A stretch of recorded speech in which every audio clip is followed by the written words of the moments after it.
Hoje nós vamos deixar você ligado na tomada no universo das duas rodas, com um cara que tem credencial VIP, carteirinha de sócio, tudo aqui, não só do Ligados na Tomada, como também no Máquinas na Pan. Tite Simões, especialista em motocicletas, em automóveis, em boas histórias e principalmente em segurança. É isso mesmo, né, Tite? Seja super bem-vindo mais uma vez, meu amigo. Eu que agradeço o convite mais uma vez. Adoro ser chamado de especialista. É meu cargo favorito. Vamos fazer uma plaquinha, especialista. Não, até falo isso, Tite, porque quando você vê o Máquinas na Pan, mesmo os convidados que eu trago aqui, a gente tem 15, 20 colaboradores dentro do universo de duas rodas. Mas você, pra gente, é o nosso grande especialista aqui da Jovem Pan no universo de duas rodas. Então, não só especialista, como exclusivo, né? Olha que título chique. Tite, uma coisa que a gente sempre valoriza muito no programa e também aqui na Jovem Pan em geral é segurança. E você participou de um fórum com os números muito chatos, muito tristes, de óbitos em motocicletas, né? Que parece que esse número tem sido reduzido no universo de quatro rodas, mas não com as motos, não nas duas rodas. O que está acontecendo, meu amigo? Então, a gente não sabe o que está acontecendo exatamente, mas está acontecendo. A gente tem um número muito triste mesmo, é uma realidade muito cruel, que de todos os modais do trânsito, o único que não consegue diminuir o número de óbitos em acidente, em sinistro, é o de motocicleta, de motociclista. Então, diminui de carro, diminui atropelamento de pedestre, diminui com ciclista, diminui com veículo pesado. O único que não consegue reduzir são os acidentes com moto. Por que, Tite? Então, essa é uma questão que todo mundo está levantando e agora o Detran de São Paulo pegou firme nisso, né? Então, ele está com o objetivo de trabalhar muito... Esse foi o fórum que você participou? Foi o fórum que eu participei. Foram 3 reuniões e que resultou numa campanha muito legal, uma campanha de segurança muito bem feita, né? Mas, assim, tem especialista de todas as áreas, Alex. Tem especialista em urbanismo, tem especialista em medicina, tem especialista em psicologia, tem todo tipo de especialista para tentar descobrir da onde que vem isso, né? Assim, eu tenho meus palpites e as minhas certezas, né? Uma delas é que a gente viveu uma pandemia que fez com que as pessoas se acostumassem que as coisas vêm até ela, né? Você não precisa mais comprar. E quem é que traz as coisas? São os motociclistas, né? Então, assim, a gente tem um universo de motociclista maior do que tínhamos... A compra por aplicativo, ela levantou esse número. Exatamente. Sem, de repente, uma infraestrutura preparada para receber todas as motos na rua. E outra, que às vezes o próprio cliente, né, reclama da agilidade e esquece que aquele mesmo cara que está na rua, que ele está xingando porque está passando entre os carros, é aquele que ele reclama porque não está chegando cedo na casa dele. É isso, né? Exatamente. Assim, eu costumo falar que o motociclista é a genie do trânsito, né? Todo mundo critica, cospe, xinga, mas quando quer a pizza, liga para ele, né? Então, assim, a pandemia fez com que o número de entregadores aumentasse muito. E esse número veio na carona, na garupa desse número, né? Veio uma pressão por entrega muito grande. Então a gente tem aplicativos de tudo hoje, né? Aplicativo para comida, aplicativo para remédio, aplicativo para compra de supermercado. E isso faz com que tenha muita moto em circulação, todos com muita pressa. Então o que esses fóruns resultou, né? Principalmente trabalhar na velocidade. Tentar fazer com que esses motociclistas respeitem a velocidade. Não é andar devagar. Basta respeitar o limite. Então a campanha foi toda em cima dessa questão da velocidade. Porque foi feito um estudo muito grande, né? Assim, pela primeira vez foi feito um estudo para qualificar a vítima. Porque uma coisa é você saber que tem um motociclista que se acidentou. Outra coisa é você saber por que ele se acidentou, em que momento, o que ele estava fazendo, qual a idade dele, qual o nível de escolaridade, que tipo de lesão ele teve, estava de equipamento, não estava. Então foi feito um estudo muito amplo, muito sério, e aí conseguiu chegar no perfil da vítima. Com esse perfil da vítima é possível trabalhar em cima dessa redução. Você vai de trás para frente. Isso, exatamente, é uma reengenharia, né? Essa é uma engenharia reversa, né? Reversa. Então, assim, a partir desse estudo, foram feitas campanhas, e pela primeira vez foi feita uma campanha de segurança onde o personagem é um motociclista vitimado. Então, eles utilizaram um motociclista que teve uma perna amputada em um acidente, né? Para falar sobre segurança.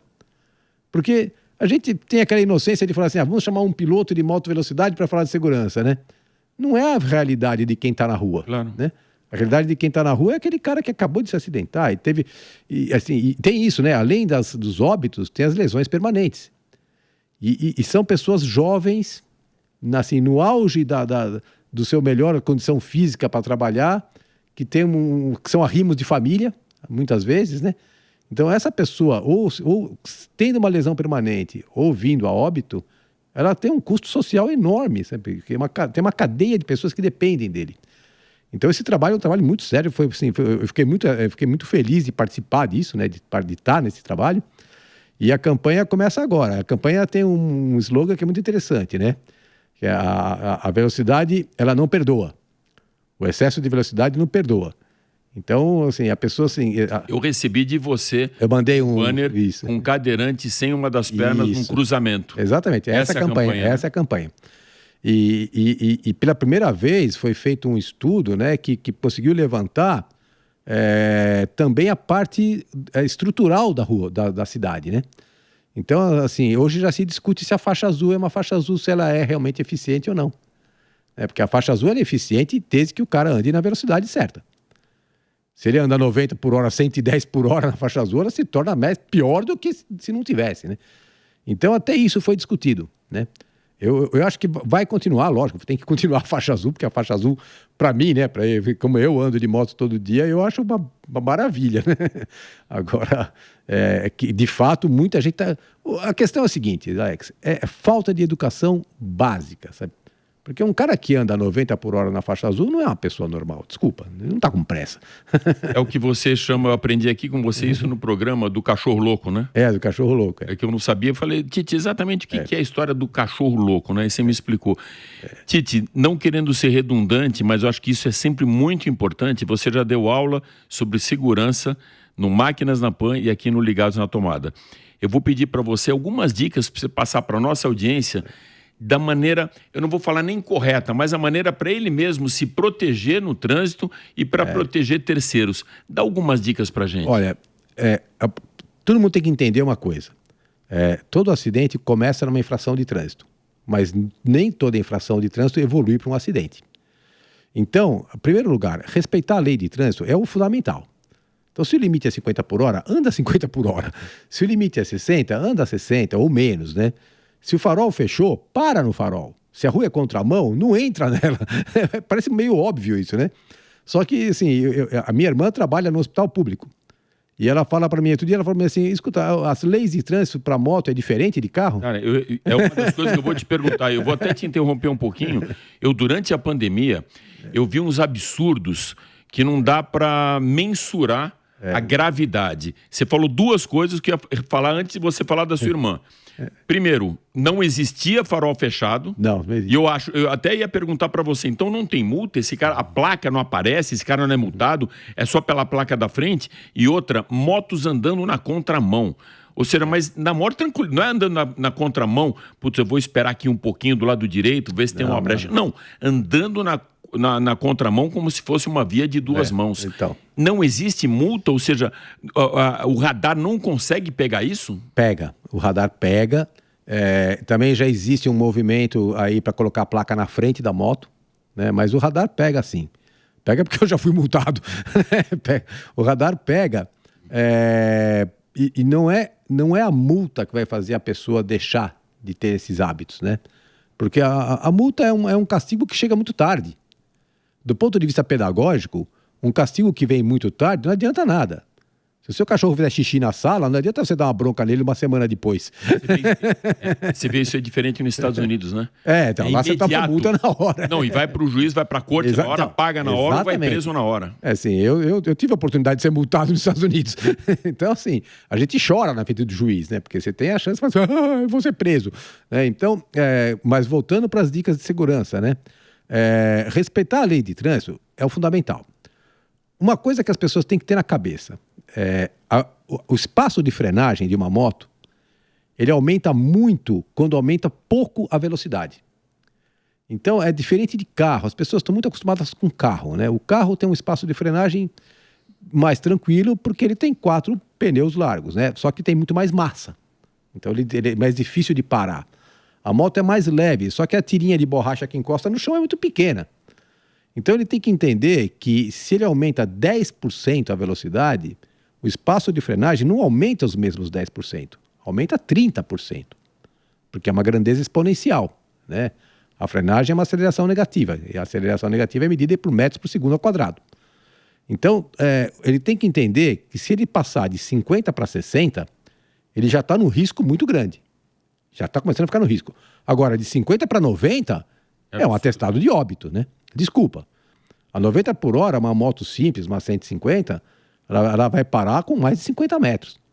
50 metros, assim, se o 10º carro lá na frente sair da faixa, ele já vai bater. E o que a gente vê nos corredores é isso, são motociclistas andando em velocidades absurdas, absurdas. Recentemente, um motociclista filmou ele mesmo se acidentando na faixa azul a 112 por hora. Então, é absurdo. Os carros estão andando a 8. Daria cadeia. Daria cadeia, né? Cadeia. Não, por caso dele não precisou, porque ele também se machucou tanto que muito provavelmente... Teve autopunição, né? Teve autopunição, né? Então, a primeira dica, a dica mais valiosa de todas é respeita os limites. Respeita os seus limites. A segunda é investe em equipamento, pô. Né? O que esse cara deve ter de bom equipamento? Um capacete bom. Um capacete bom. Tem gente que fala assim, mas o capacete custa caro. Outro dia eu fiz uma conta, peguei um capacete que parece que custa caro. Custa R$ 1.800. Ele dura 5 anos. Um capacete bem conservado dura 5 anos, custou R$ 1.800. Isso aí equivale a praticamente R$ 1 por dia. Né? Então, é uma economia muito besta. Está investindo na vida, né? Está investindo na vida, num trauma crânioencefálico que pode deixar o cara com sequela por muito tempo, sabe? Então, assim, a primeira coisa é investir num bom capacete fechado, nada de capacete aberto, tá? Capacete fechado, luva, as pessoas esquecem da luva, né? Mas quando a gente... É o primeiro contato que vai ter na queda. Se você tropeçar aqui na escada, a primeira coisa que sai por lá no chão é a mão, né? E a mão, ela tem muitas terminações e tem uma pele difícil de reconstituir. Então, às vezes a pessoa fica afastada há muito tempo, né? Porque machucou a mão, quebrou o escafoide. O escafoide... O que é o escafoide? O escafoide é um ossinho desse tamanho que Deus colocou no seu corpo com a única missão de quebrar. É mais ou menos que nem apêndice e vesícula. Isso, faz parte do conjunto. A clavícula também. A motociclista quebra muito a clavícula, né? O escafoide é um osso que impede sua mão de virar para trás. Só que é ele que quebra quando você põe o braço para trás e cai. Patinador quebra muito esse osso, né? E ele serve para dar dinheiro para ortopedista também. Já tem uma função. E para consolidar, muitas vezes tem que fazer uma cirurgia. E a cirurgia, às vezes, é por cima, às vezes é por baixo, né? E isso afasta a pessoa do trabalho muito tempo. Você quebrou o escafoide? Não, o escafoide não, clavícula já.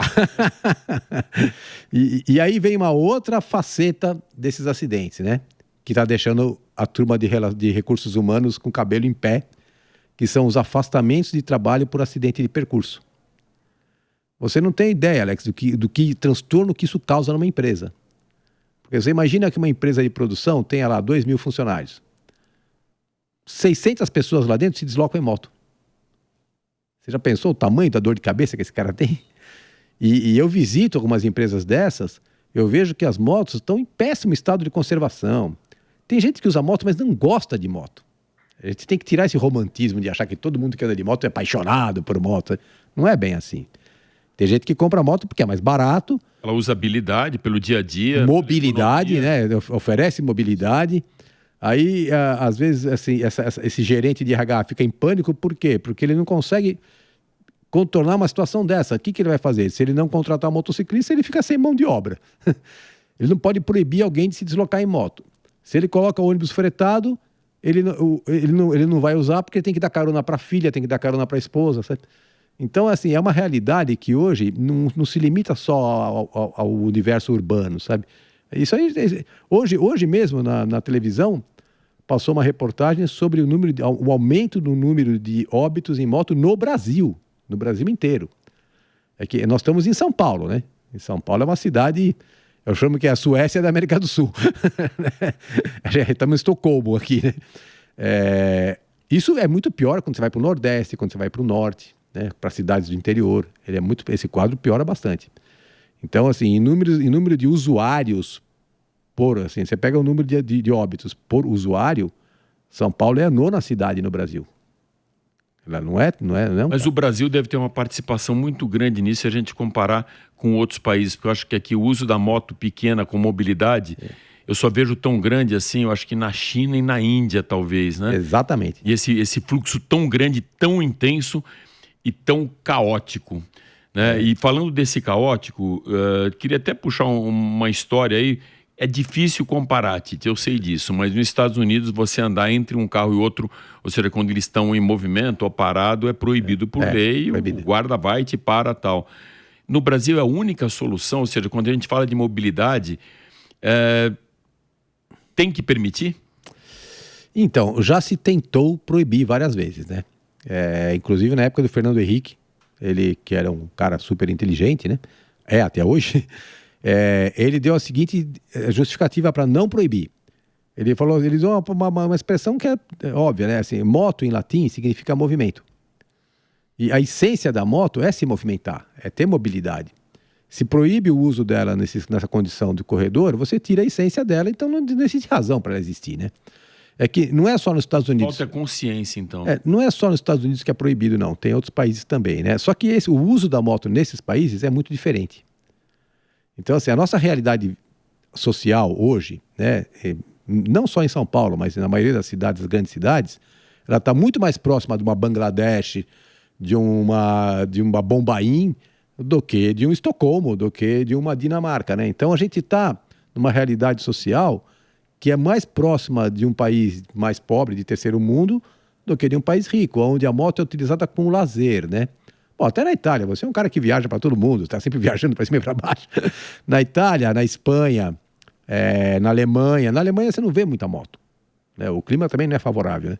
Mas na Itália, por exemplo, em Roma, em Nápoles, né? Mas não vê imprudência, você vê até um movimento caótico, mas você não vê imprudência. A gente não... Então, lá, assim, foi como um italiano me deu essa explicação ali. Ele falou assim, aqui na Europa... A gente usa bicicleta há 2000 anos, né? Então, a gente usa transporte há 2000 anos, né? Então, assim, é uma civilização, uma cultura que nasceu sobre rodas, né? Eles têm uma cultura de roda muito importante. E na Europa, a bicicleta é muito respeitada. E aí esse respeito migrou para a moto. Quando chegou na moto, as pessoas encararam aquilo como, é uma bicicleta motorizada, vamos respeitar, né? Aqui nós temos uma sociedade que é muito recente. E a moto, ela só começou a entrar nas nossas vidas a partir do ano de 2012 para cá, mais ou menos. Até 2012, a gente tinha ainda um mercado muito incipiente, né? Esse ano nós vamos bater 2 milhões de motos.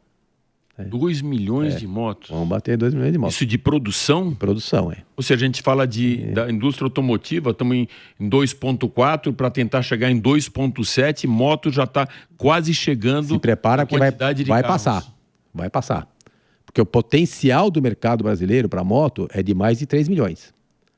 Né? Então, isso aí o mundo inteiro já percebeu, tanto que está chegando novos players aí, né?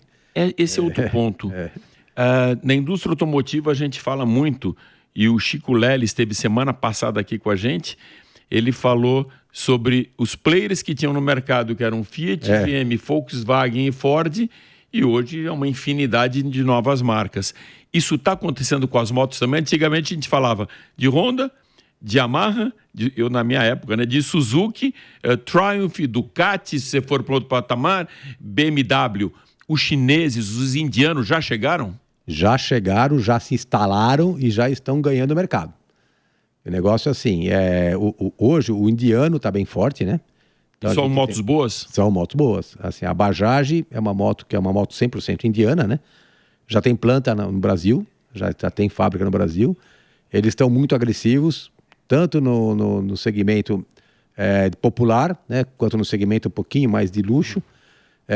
Vai lançar um produto recentemente aí, que tá para sair um produto aí que ainda é segredo, não pode falar, mas assim, é uma marca que tá bem agressiva, né?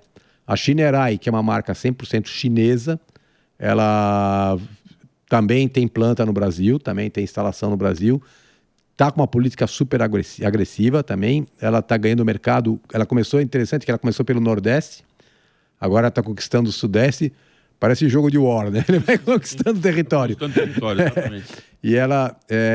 E junto com elas estão vindo outras marcas, né? Então, a Zontes, que é uma marca chinesa, mas é interessante a história dela, porque ela era a fabricante das motos pequenas da Suzuki. Isso é um fato curioso, né? E tem um outro nome. Chama Zontes. Zontes. E tem outras marcas chegando, tem marcas que estão vindo da Europa, mas a maioria é da Índia e da China, né? O nosso diretor, o Derek Flores, comentava hoje comigo que o crescimento nosso, ele, além de ser muito grande, ele é muito forte no Brasil em duas rodas, principalmente na Amazônia. Continua forte? Continua forte e a tendência é aumentar ainda mais, né? O mercado de moto, o potencial, o tamanho do mercado de moto, ele é tão maior do que a realidade que a Honda acabou de injetar um caminhão de dinheiro para aumentar a planta de Manaus.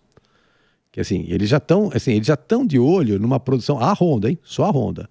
Eles já estão mirando o 1,5 milhão de motos por ano. E eles dominam o mercado, né? Ou seja, o 80%, market share deles é meio absurdo, principalmente eu acho que na CG, né? 80% da Honda. 80%? Da Honda, Mas esses 20% que sobra ainda é bem grande. Ainda é bem grande. Então a gente tem um mercado muito grande. O mundo inteiro está de olho aqui. Está de olho no Brasil. Porque é um mercado que cresce com maturidade. Sabe? Não é aquela coisa que cresce, de repente cai. Que aconteceu, né? A gente teve um ano que o mercado de moto cresceu bastante, porque foi injetado dinheiro através do Banco do Brasil, né? É uma aprovação de crédito. Só que as pessoas não pagaram. Então, os anos seguintes teve uma queda de venda, né? Agora não, agora a coisa está crescendo, mas ela está crescendo de forma mais orgânica, sabe? Então, assim, não tem injeção de dinheiro, não tem crédito facilitado, não tem nada disso.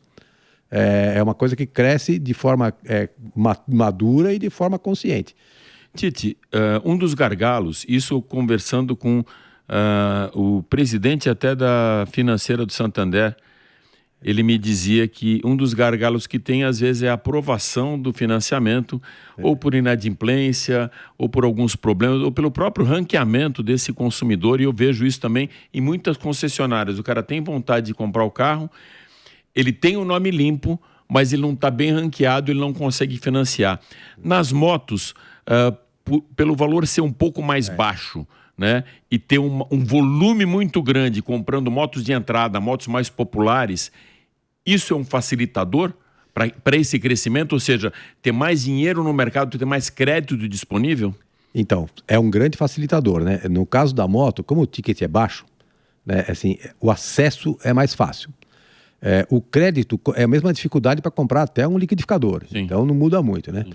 Mas assim, o mercado, como o valor da moto é um pouquinho menor, dá para trabalhar algumas situações até curiosas, né? Eu conheci concessionários no Nordeste, por exemplo, que ele falava assim, o cara chega aqui no meu balcão, ele fala assim, eu tenho 2 leitoas, tenho 50 sacas de não sei o quê, e tem mais um jegue, mais um burrico, não sei o quê. Aí ele pega o telefone e liga para quem compra leitoa, quem compra saca, e ele fecha negócio. Ou então ele fala assim, o cara chega aqui com uma lata de leite ninho aqui, abre, começa a tirar dinheiro de dentro, sabe? Então, assim, para esse pessoal que não consegue aprovar uma ficha de crédito, eles encontram uma forma de comprar. E para esse pessoal, tem veículos mais baratos. A gente tem motos muito mais baratas no mercado, né? Então, por que a Honda correu para produzir uma Pop?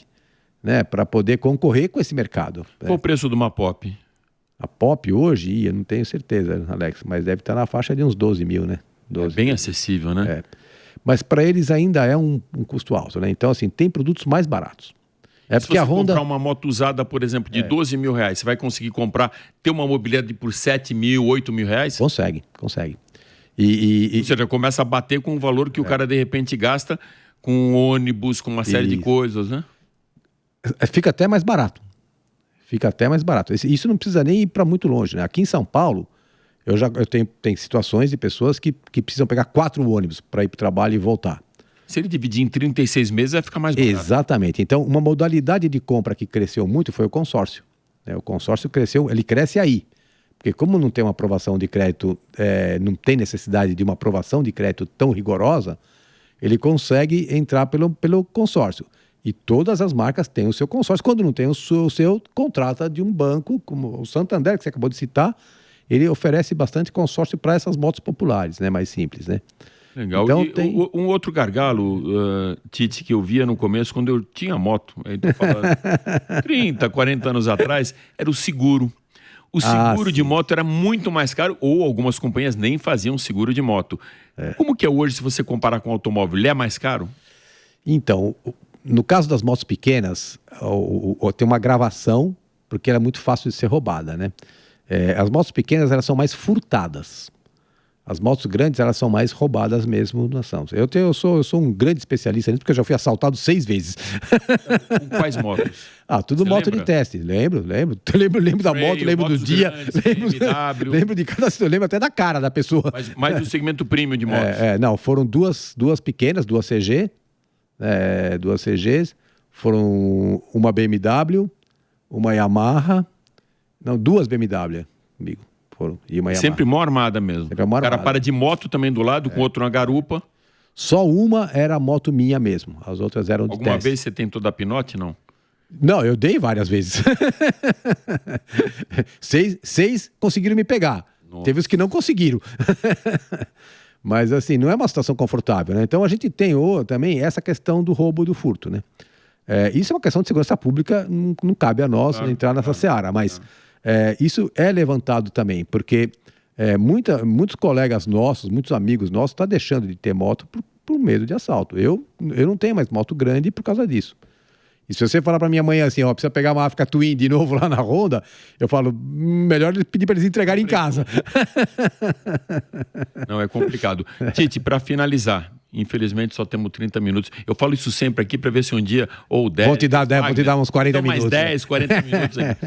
Mas o que teve lançamento legal esse ano aqui? E tem alguma coisa que você esteja esperando ou para o finalzinho desse ano ou para 2026? Olha, teve 2 lançamentos muito legais. Um da Royal Enfield, que foi a Guerrilla 450, que é uma moto interessante para uso urbano, para percurso urbano. E a Yamaha... Quantas cilindradas? 450. Ela usa o mesmo motor e quadro da Himalayan, né, que é uma moto Big Trail, mas que é um uso mais urbano, um tipo mais naked, né? E a Yamaha lançou a Tenere 700, né, que essa é um sonho de consumo que, assim, eu já tô aqui, né, assim, louco para fazer uma avaliação dela. É a nova Tenere? É a nova Tenere. Aí com motor bem mais potente, mais moderno, né? Mas a Honda promete muito lançamento para esse ano ainda. Pô, nós estamos na sexta-feira do final do ano, né? A gente está na sexta-feira. Ainda vai sábado, ter um lançamento esse ano? Não, tem mais de um lançamento. Mas vai ter alguma Big Trail, alguma Naked? Então, tem uma 700 vindo aí, né? Que é a Transalp, a volta da Transalp, né? E tem muito produto para chegar no mercado. E essa quantidade de produtos tem a ver com o crescimento do mercado. Porque coisa nova sempre atrai, né? Sim. A gente sempre vai ficar atraído, né? Então, assim, a intenção é lançar produto, porque aí isso traz público novo para o mercado, sabe? Então, a perspectiva é muito boa. Então, a gente vai... Legal. Para finalizar de vez agora, a gente sempre fala finalizar e faz mais umazinha só. Para finalizar de vez... Qual a moto, não importando se é antiga, se é nova, se é do passado, se ela é super potente, se cabe em nosso bolso ou não, que você gostaria de ter, e não é na garagem, na sala da sua casa. Qual a moto do sonho, independente de preço, de modelo, qual a moto para ter na sala da sua casa? Você sabe que, curiosamente, eu já tive isso, né? Qual foi? Eu já tive uma moto na sala da minha casa. Ah, sim? Uma CBR 1000 RR. E ficava na sala de casa mesmo. Com o aval da mulher, ela deixou, ela permitiu. É o que é o mais difícil. Mas hoje em dia, eu queria muito uma moto 4 cilindros, assim, a nossa velha querida 750, né? 7 galo. 7 galo. Essa daí, assim, essa ficaria na sala, num pedestal. De 76, por aí, isso, 77. Não, um pouquinho antes, 74, por aí. Legal, Titi. Cara, super obrigado por ter você mais uma vez aqui. Sabe aquele negocinho que você tem, vai carimbando e na 10ª vez cliente preferencial. Você já completou a ficha. Venha mais vezes aqui que eu dou uma ficha nova para você. Legal, obrigado. Bom, valeu, Titi. Muito obrigado mesmo. Até já.